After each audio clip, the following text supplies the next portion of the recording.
Hello friends, and welcome back to Drenched in Wonder Cannabis Conversations. We are up to day 16. Day 16! Whoa! Okay, sorry, just needed to do that for a second. As you know, already in these episodes, we have gone through such a range of topics related to cannabis, related to my story, related to the book. And it's been so great to have this conversation, and it's certainly not over yet. With a topic like cannabis, like when one chooses to dive into this topic, you come to realize why a lot of people don't talk about it. It's a topic that's kind of shrouded in stigma, as we've spoken about, and one that I feel a lot of people would just kind of stop themselves talking about. And I admit that I've battled that myself a little bit. You know, this whole question of, okay, who am I to be speaking about this? I'm not a medical expert. I'm not a cannabis expert. All I know is my own story and how cannabis kind of works for me. But as you know, this is part of it as well. For all of us to get past that point, get past that nervousness of actually kind of speaking about it. And if you've heard or seen any of the other episodes, then you know that this is a topic that I treat with care, possibly even too much. There is both a very, very fun, very light, very happy, very joyful side to the conversation. And there is also a very serious side to the conversation. And I've tried to balance that as best I can. But for today, friends, I wanted to take a somewhat lighter tone. I'm going to tell you 3 stories from afternoon adventures that I've had in the last 10 years. All of them happened in America, in the US. I've spent a lot of time in America over the last 10 years. And particularly in places where cannabis is legal for recreational use. So it was 2016, and I was in Portland, Oregon for a marvelous event that unfortunately doesn't happen anymore. It was called World Domination Summit, and it was really, really special. It was my first time going to this event and my first time being in Portland, and it was my first time ever purchasing cannabis legally. I went to a dispensary and I had this great conversation with this bud tender, as they're called, and she recommended some strains for me based on the fact that I wanted to get creative and go for adventures. And that experience in itself is worthy of a story. You know, coming from Australia, where the only way I could get it at the time was to go through the illegal black market, suddenly being in a dispensary and having a conversation with someone behind the bar, it was kind of just mind-blowing. I walked out of this dispensary being like, oh wow, okay, so this is how it can be. And of course, very soon after, I was strolling the streets of Portland, Oregon, happily high, my camera by my side, strapped over my shoulder, and I just walked the streets. I didn't know where I was going. I didn't have any kind of destination that I was trying to get to. I just walked. And I remember turning a corner, and I was just like caught by this like, oh, whoa, kind of like wow feeling of this tremendous artwork. The artwork was this mural of a woman painted on the side of this building, and she's facing away. And it was just kind of the most beautiful thing I've ever seen. And of course, I immediately started photographing it.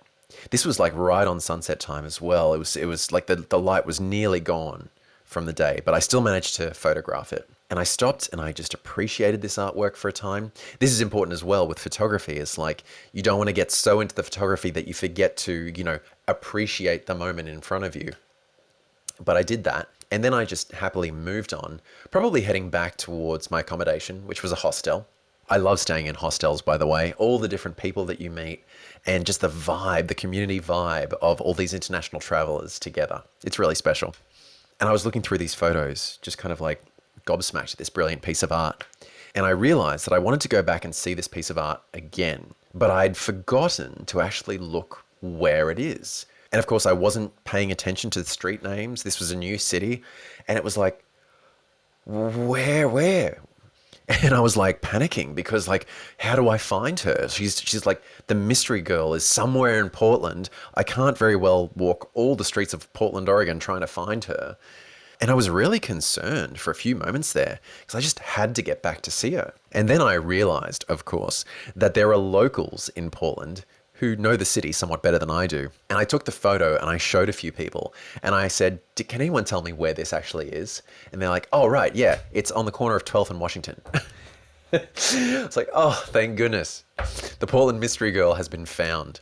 And I did. I went back to that same spot numerous times, not just in 2016, but when I came back to Portland in 2018, 2019, 2022. And each time, my first place to go was back to see the Portland Mystery Girl. The mural itself is by an artist named Faith47, and I believe it's called Capax Infinity. And a visual cue for anyone who's able to watch via the video, I'm going to show an image of that artwork, the very first photo that I took of the Portland Mystery Girl. The Portland Mystery Girl is still there on the corner of Southwest Washington and 12th, I believe.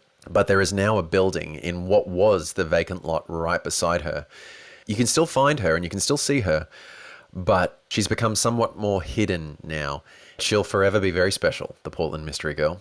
On to story number 2, which is almost a tag for story number 1. One afternoon in Portland, Oregon, I think it was a few years later, I returned to the hostel after an afternoon adventure, and in the main communal area of the hostel, there was this Celtic band playing. Celtic music is just glorious and so much fun. And there was a crowd of people watching them. And they weren't necessarily performing. It was just practice, it seemed. They were just kind of sharing the magic of music together, not necessarily for an audience. I appreciated this for a moment. And then there was a part of me that just wanted to become involved somehow. I realized that my tap dance shoes were with me in Portland. Maybe they would be open to me joining them. And there was a part of me that was just like, no, we're not going to do that. We're not going to do that. That would be annoying. That would be like inappropriate. And there was this other part of me that was like, do it. Come on. You only live once. Let's go. And I waited for the song to finish. And then I went up to them and I just said, my name is Bill. I'm a tap dancer. Would you object if I joined in with you? And they kind of looked at each other and were like, please. I ran upstairs, grabbed my tap shoes, came straight back down. I just jammed. I just improvised with this group of Celtic musicians.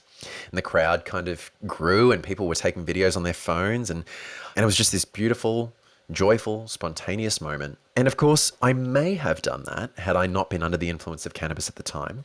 But also, there was this kind of heightened awareness of the fact that you're alive right now. Don't let this moment pass you by. Go and ask them. That was what cannabis kind of presented to me in that moment. It was like, okay, I'm doing this thing. Great. And I did. One final story to share. There's so many, of course, and not all of them are positive. There are a few very challenging ones. Maybe I'll save that for another time. Last year, 2024, I was in New York City for the best part of 2 months. My partner had been invited to take part in this very kind of prestigious dance training. And I was there to support her and obviously to enjoy New York City and to do some dancing of my own. But most days I was alone. I had time in New York City. I had my camera with me, of course, and I would just walk the streets. And I took so many photos, my gosh. And I found a really good dispensary, and you don't immediately see it as a dispensary, you know? There's none of that very kind of stereotypical kind of cannabis leaf blazoning. You know, it was very clean and very elegant and a really minimal space, but really just kind of beautifully designed. Highly recommend the travel agency in New York City. And so then I was stocked up with enough cannabis to last me probably like an entire year. And I was strolling the streets of New York, exploring and photographing. And this was the summertime. And this one day, it had been this glorious sunny day. And these storm clouds kind of caught everyone by surprise. And it just bucketed down rain. I was quite a distance from home, well on the other side of town, and also seemingly a distance away from any subway station, which is a very kind of rare thing to happen in New York because there's always a subway station close by. But I quickly, like this rain was bucketing down and I kind of found some shelter with all the other people who were kind of huddled in there trying to find a subway station. And it was also peak hour. And anyone who's been in New York City in peak hour, you know that that's kind of a challenging time, and especially when it's bucketing down rain. And so the next thing I Googled was, is my camera waterproof? My Canon 5D Mark III. And it seemed that the answer was yes. You don't want to go immersing the camera in water, needless to say. But for rain, fingers crossed, it would do the trick. Now, I definitely don't advise doing this with any camera, but I decided to take the risk. And I left the clump of people all huddled together in this little awning. And I decided to embrace this deluge of rain downpour and just roll with it. I had my earphones in and my camera by my side, and I was constantly taking photos. And then I was just dancing down the street in this deluge of rain, and I was literally drenched, just feeling like alive, like very, very alive. My camera was fine, it made it, and I got some pretty amazing photos from that adventure. Some of them are included in the book. As always, I didn't necessarily need cannabis to enjoy those moments. But also, at the same time, would I have found that artwork? Would I have made that spontaneous choice to approach that Celtic band? Would I have made the choice to just embrace the rain rather than kind of staying with the rest of the people in this little alcove? Maybe. But maybe cannabis allowed that to tip over into something extra special. Maybe that is constantly happening. Who knows? What about you? Does cannabis affect you in the same way? Do you have any cannabis-infused stories you would like to share? Thank you for joining me for this episode, friends. Check out the book, drenchedinwonder.com. We've got just over a week left remaining on the Kickstarter. And the book will be available beyond that, of course. But this is a chance to get a copy of the very first edition, which won't be reprinted in this format again. So jump in, friends, give it a look. Join me for the next episode, and as always, be safe, be smart. I'll see you soon.